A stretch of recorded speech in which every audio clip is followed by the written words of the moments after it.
Xoş gördük əziz dinləyicilər. Biz ki Davos İqtisadi Forumu həmişə dünya üçün maraqlı olub və kifayət qədər burada dünya liderlərinin açıqlamalarını hər bir jurnalistikada, bütün dünyada izləyir və çox önəmlidir. Bilirsiniz ki, bu Davos İqtisadi Forumu da çox maraqlı idi.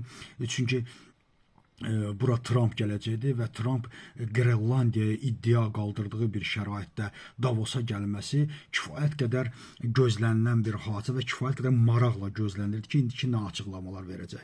Hatırlayırsa biz bu barədə danışırdıq ki, Qrenlandiyada bugün 57 min insan yaşayır və Qrenlandiyanı işğal etmək üçün heç bir şey etməyə də ehtiyac yoxdur. Çünki Amerikanın bazaları Qrenlandiyadadır və elə onlar bəs eləyir və demokratik ölkələrdə heç vaxt güclə nəyisə etmirlər.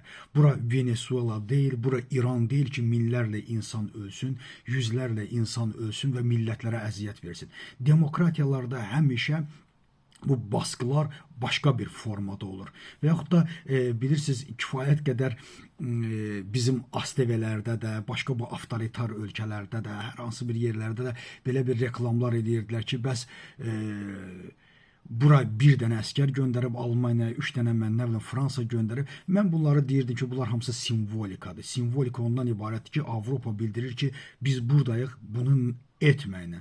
Çünki Avropanın silah gücü olmaya bilər, amma çox güclü bir iqtisadiyyatı var.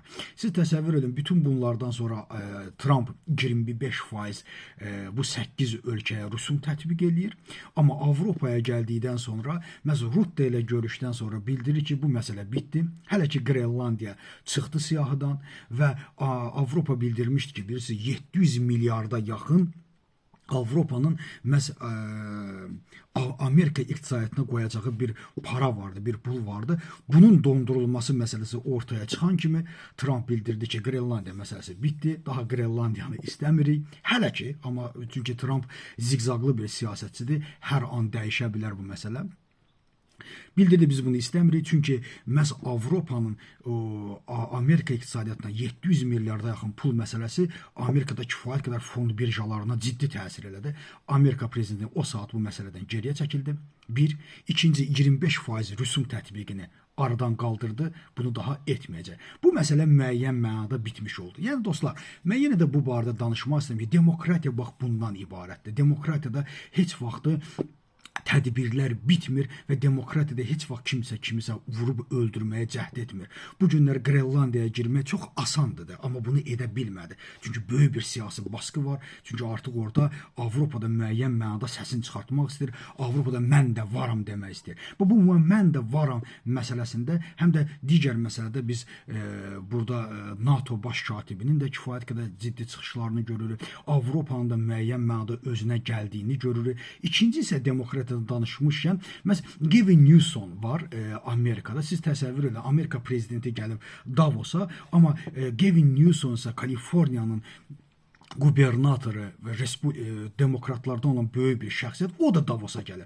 O da bütün Avropaya deyir ki, qorxmayın, bu nədir bu Trumpa qarşı siz birləşmirsiniz? Siz təsəvvür edin, demokratiya budur. Biz bundan danışanda bəzi insanlar elə fikirləşirlər ki, kiminsə hansısa avtoritarın kreslosunu qorumaq üçün yaxşı səslənsin deyə göyə demokratiyanı vurması. Demokratiya var və bu həqiqətdir, bu sistemdir, bir sistemdir. Amerika prezidenti gəlir, amma onun ən böyük Kaliforniya qubernatoru da gəlir, deyir ki, Trumpa qarşı birləşmək lazımdır. Trumpa qarşı dilsiz qalmaq deyil, Trumpa qarşı ciddi siyasət yürütməlidir. Və bütün bu baskılardan sonra yenə deyirəm, Trump geriyə çəkilir. Mən fikirləşirəm ki, Qrenlandiya məsələsi artıq müəyyən mənada bitmiş oldu. Amma əlbəttə Davosda daha maraqlı söhbətlər də burada. Zelenskinin də ciddi bir çıxışı var. Burada Kanada prezidentinin də ciddi çıxışları var. İnşallah bu barədə də danışarıq. Təşəkkür edirəm.